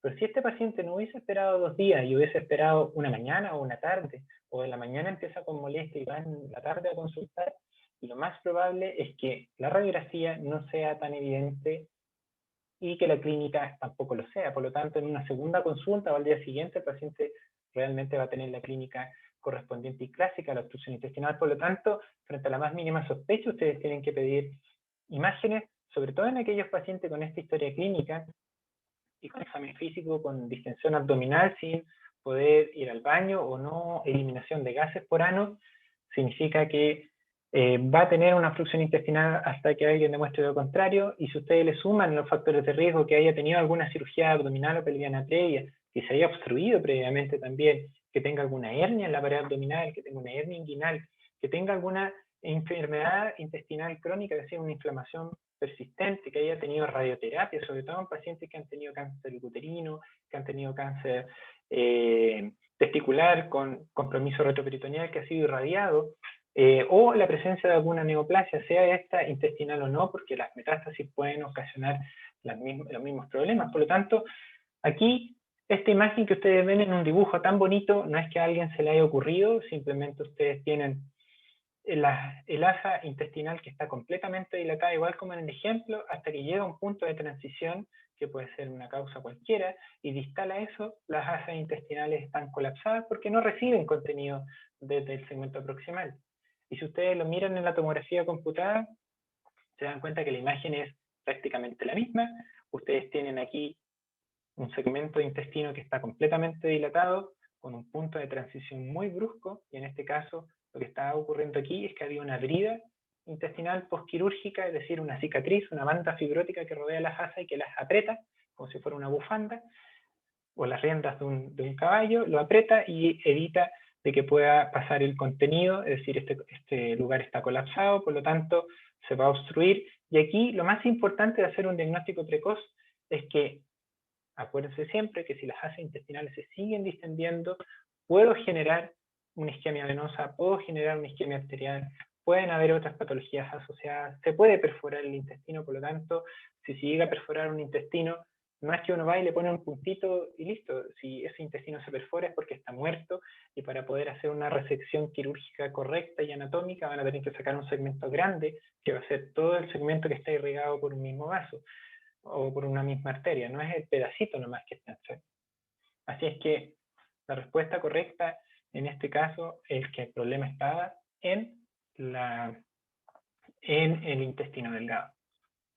Ahora yo les voy a mostrar este caso no es para que ustedes puedan, ¿cómo se llama esto?, responder. Les voy a mostrar solamente la utilidad que tiene una tomografía computada en este hombre de 30 años, tuvo un trauma abdominal de alta energía, estuvo en un choque, salió expelido por el parabrisas, y les voy a mostrar este segmento del abdomen para que ustedes lo vean. Tenemos líquido que está libre en el tórax, esto es derrame pleural. Tenemos el hígado, se dan cuenta que el hígado tiene algunas partes que están distintas. Fíjense bien cómo hay líquido libre, alteración de la densidad, el riñón se ha perdido. Fíjense en el contraste, que en vez de seguir por el uréter, chorrea o se pierde dentro del abdomen, junto con mucha alteración de la densidad de la grasa en todo el abdomen. Fíjense cómo están las partes blandas alrededor de la pelvis. Así que para que vean la utilidad, eso es una sonda que está puesta en la uretra peniana, para que vean la utilidad que tiene en caso de alta energía. Aquí no vale mucho la pena ir a examinar al paciente. Este paciente se hace un ecofast, es decir, se mira rápidamente si hay líquido libre, o bien se le hace un escáner entrando al hospital. En este caso, lo que había era una laceración con ruptura del riñón derecho, y todo lo que están viendo ahí es donde el riñón ha quedado roto. Por lo tanto, los distintos grupos calicilares, el contraste que entra al riñón, en vez de seguir hacia el uréter, sale a cualquier parte, porque este es un riñón partido por la mitad, que está abierto y sigue excretando y sangrando, y eso es todo lo que ustedes están viendo acá. Por lo tanto, en el trauma abdominal, ustedes si quieren interiorizar más, la tomografía computada nos permite clasificar los distintos grados de laceraciones, de contusiones, la presencia o no de isquemia por rotura vascular. Podemos ver si hay hemoperitoneo, podemos ver trauma vascular, trauma de órganos sólidos, trauma de víscera hueca, trauma óseo en la columna. Podemos ver todo lo que es necesario para poder hacer un adecuado diagnóstico y tratamiento. Esta imagen está tomada de una página web que es Radiology Assistant. Ustedes pueden entrar, si ustedes lo buscan en internet, hay de todo, desde cómo ver un examen determinado hasta etapificaciones de cáncer de recto, etapificaciones de diferentes cosas y de diferentes tipos de imágenes. Así que los invito a poder entrar a esto si que en algún momento ustedes lo quieren ver. Ahora, les voy a contar otras causas de abdomen agudo que no necesariamente van a tener resorte quirúrgico. En este caso, si ustedes miran la imagen, se dan cuenta que el signo radiológico que más abunda es el aumento de la densidad de la grasa, que en este caso está rodeando al páncreas, que está muy aumentado de volumen, está muy gordito, y al mismo tiempo vemos que hay líquido que se distribuye principalmente hacia los sitios de decúbito. Esto que están viendo aquí es una clásica imagen de una pancreatitis aguda edematosa intersticial. ¿Cuál es la utilidad que tiene la tomografía computada? La gracia que tiene es que con el contraste podemos ver si este páncreas está solo inflamado con líquido alrededor, o bien hay colecciones adentro del páncreas, fuera del páncreas, o bien si hay algún pedazo muerto del páncreas, es decir, que haya hecho una necrosis o una hemorragia. Esta es clásica historia de dolor abdominal con vómitos que no se controlan fácilmente, y con dolor abdominal en faja, asociado al aumento de la lipasa y de la amilasa en el laboratorio cuando este paciente llega. Ahora, aquí hay una cosa que es súper importante: la pancreatitis, el diagnóstico no se hace con imágenes. Eso es súper categórico. Hay criterios internacionales que definen que el diagnóstico de pancreatitis aguda se hace con la clínica clásica, dolor en faja, en el abdomen superior o en la mitad superior del abdomen, vómitos, dolor abdominal a la palpación, asociado a lipasa amilasa elevada junto con los vómitos que tiene el paciente. Así es que la tomografía computada no cumple ningún rol diagnóstico, solo se utiliza en caso de duda. Este es otro caso. Esta es una paciente que venía con dolor en la fosa lumbar derecha. En este caso, ustedes se dan cuenta que lo que hay es la alteración de la impregnación entre el riñón derecho y el riñón izquierdo. Este es un riñón normal, este es un riñón que está absolutamente heterogéneo en su impregnación. Por lo tanto, cuando hacemos un acercamiento en las diferentes fases, nos damos cuenta que hay un pedazo de riñón que prácticamente no se ve, es decir, hay una especie de hoyo como si tuviera un líquido al interior. En este caso, esto era una pilonefritis derecha que lamentablemente se abscedó, y la infección que ustedes pueden ver dentro del riñón por la alteración de la impregnación finalmente generó isquemia y necrosis del parénquima y se forma una colección intraparenquimatosa. Esto es una pilonefritis habitual, como se ve en tomografía computada, y esto es una pilonefritis complicada con un absceso intrarenal. Acá tenemos otro caso.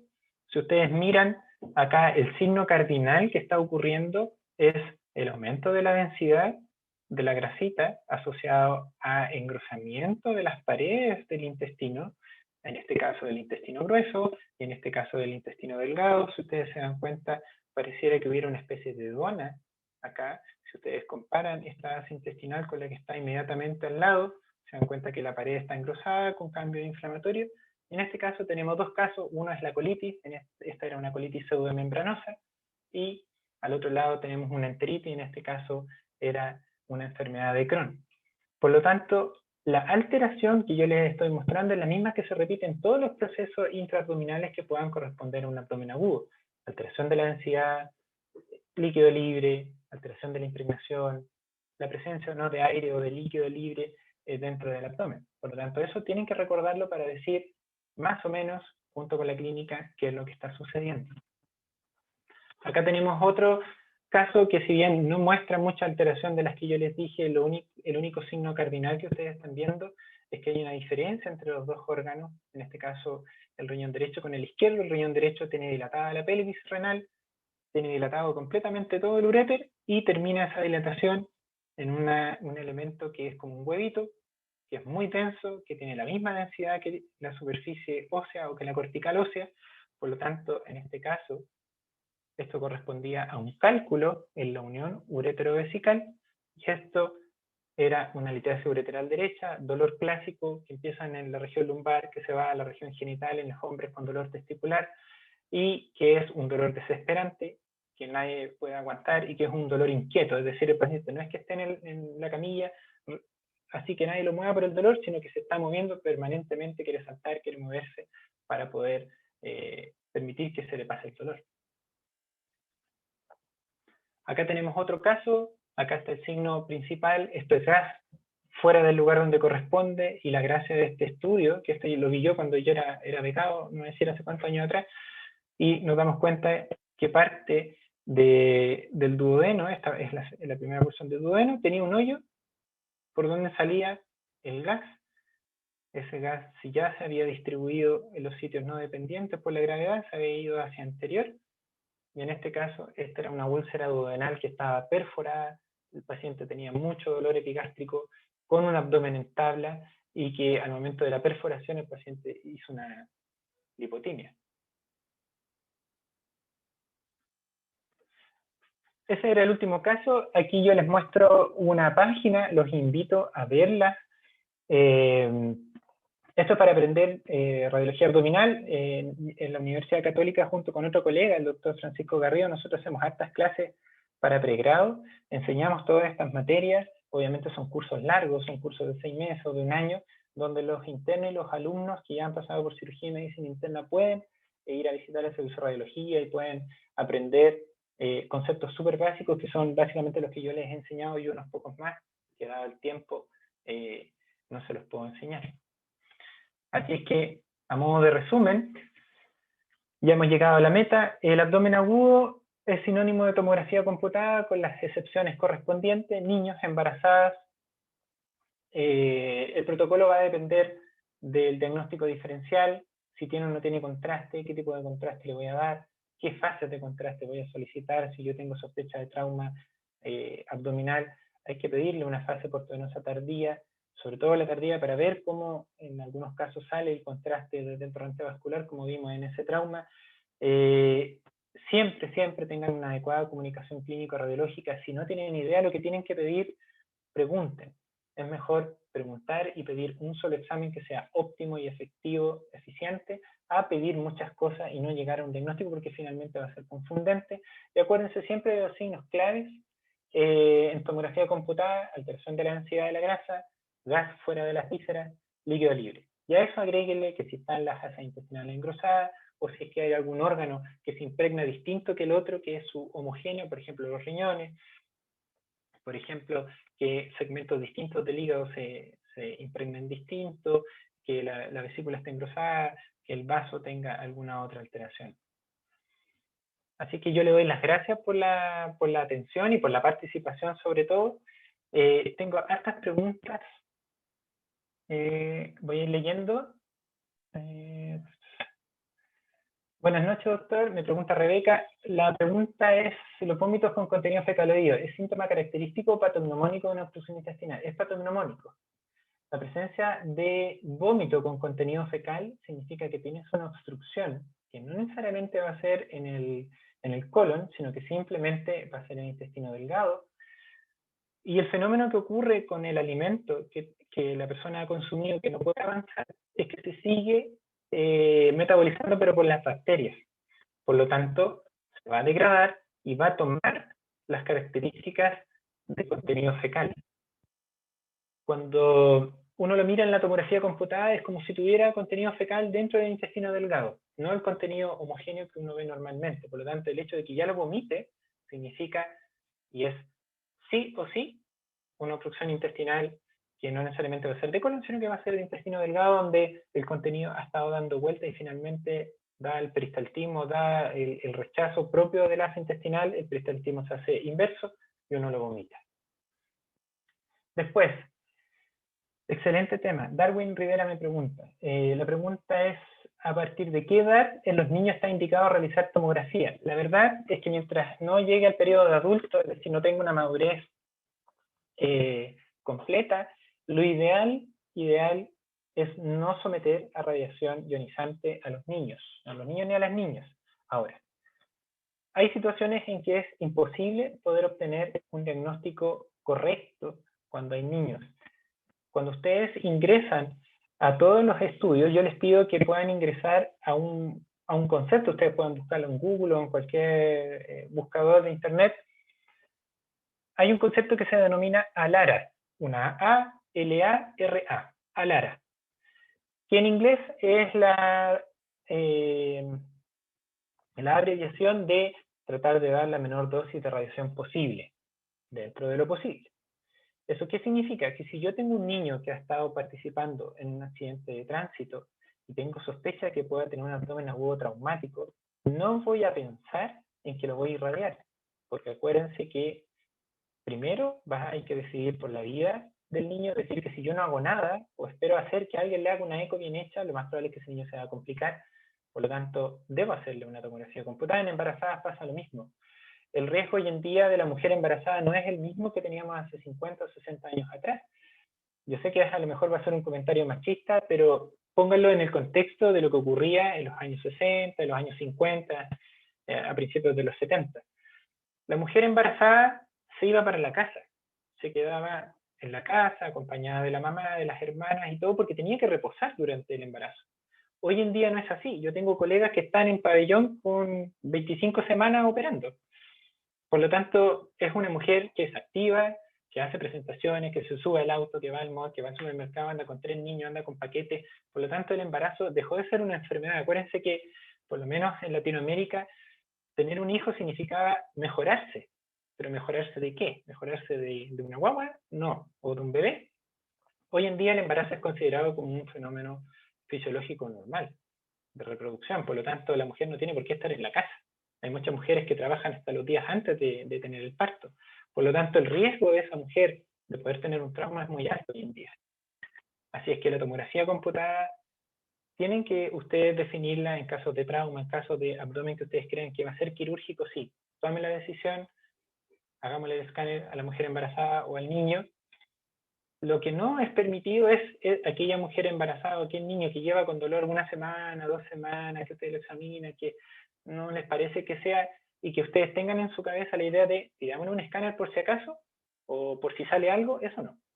Pídale una ecografía en ese caso, que sea examinado completo, y si hay alguna duda o algo que los pueda orientar a que sea una patología compleja, ahí pasen a la tomografía computada. Después dice, en el caso que mostró de la obstrucción intestinal, se visualizaba el signo de pila de monedas, ¿no es así? Muy buena presentación. Sí, se ve un signo de pila de monedas, así se llama. Es como si hubieran un montón de moneditas una arriba de la otra. Buenas noches, ¿me podría mandar la página? La página no es mía, es una página norteamericana, ahí está, www.learnabdominal.com/home. Así que ahí lo tienen, creo que está grabada la presentación, lo pueden pedir después. En la obstrucción intestinal, el tratamiento debe ser netamente quirúrgico o se podría utilizar como ayuda del enema. Todo dependerá del grado de obstrucción, porque si no estoy tan equivocada, una complicación sería un vólvulo intestinal. Eso me escribe Rebeca. Sí, Rebeca, tienes toda la razón. Yo participé en un estudio hace un par de años atrás que fue publicado en una revista mexicana, en el cual un cirujano joven, que en realidad éramos de la misma edad en esos tiempos, él no tenía ganas de operar ninguna obstrucción intestinal. Por lo tanto, lo que hizo es que cada vez que llegaba alguien con una obstrucción intestinal, le hacía una tomografía computada de abdomen y pelvis, con una fase arterial intestinal y una fase tardía. Y lo que descubrimos era que todas aquellas obstrucciones intestinales que no mostraba isquemia intestinal en el escáner de ingreso, se podía tratar médicamente. Se hacía un manejo médico agresivo, eso sí, catéter venoso central, reposo intestinal, alimentación parenteral, sonda por arriba, sonda por abajo, y midiendo una serie de parámetros de laboratorio. Y lo que él logró es que haciendo reposo intestinal en estos pacientes que no tenían isquemia de entrada en el escáner, con la sonda arriba y la sonda abajo, el intestino se desinflamaba y él podía operarlo después sin estos pacientes que están descompensados. Acuérdense que un paciente con una obstrucción intestinal pueden tener hipercalemia, hipernatremia, tienen alteración del cloro, pueden tener arritmias, pueden estar desnutridos, pueden tener una serie de otras cosas, pueden aspirar, pueden tener neumonía, pueden tener un montón de otras cosas asociadas. Por lo tanto, meterse a pabellón a un paciente que está muy descompensado, el anestesista no va a querer mucho dar anestesia, van a tener poco tiempo quirúrgico, van a abrir y no van a saber qué hacer. Por lo tanto, se puede dejar con reposo, salvo que la tomografía computada muestre una complicación. Isquemia intestinal, isquemia venosa, trombosis, perforación y obviamente el vólvulo, como también lo dijo Rebeca, en que la obstrucción intestinal en realidad puede provocarse por un vólvulo donde el asa intestinal se tuerce sobre sí misma, y esa, cuando uno lo ve en tomografía computada, es igual a isquemia intestinal. Ese pedazo de intestino está muerto y lo más probable es que van a tener que sacarlo, así que eso sí se operan inmediatamente. Después, Yara pregunta, cuando un paciente tiene un trauma abdominal y tiene una hemorragia severa en un accidente de tránsito, primero debemos detener la hemorragia y luego, ¿en qué tiempo debemos realizar la tomografía? ¿O cómo debemos proceder, doctor, en esta situación? Bueno, si ustedes tienen una hemorragia externa, es decir, tienen una arteria de alguna extremidad o algo superficial que ustedes vean, sí, pues tienen que manejar primero lo agudo, porque ese paciente, entre que va al escáner y vuelve, se va a morir desangrado. En caso de que ustedes sospechen de que hay un abdomen agudo secundario a una rotura o un sangrado dentro de la cavidad abdominal, es el TAC de abdomen y pelvis o la tomografía computada de abdomen y pelvis el que les va a decir de dónde está sangrando y le va a decir al cirujano, esta cuestión hay que ir a tratarla ahora ya, o bien, si hay una rama arterial que está sangrando y es algo chiquitito, va a poder entrar el cirujano intervencional o el radiólogo intervencional con un catéter e ir a embolizar o tapar esa arteria por dentro sin necesidad de hacer una laparotomía.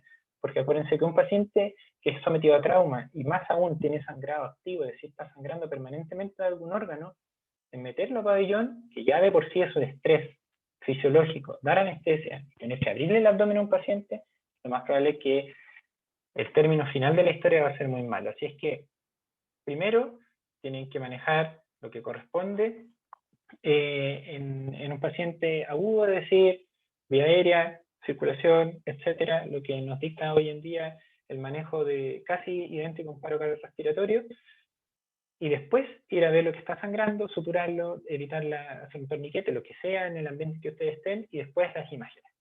Primero salvar la vida, después veamos lo que pasó después, imágenes, y finalmente la resolución quirúrgica, si es que corresponde.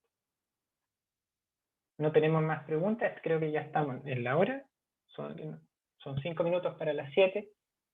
Yo les agradezco de verdad la participación, gracias por las preguntas, gracias por responder al Mentimeter.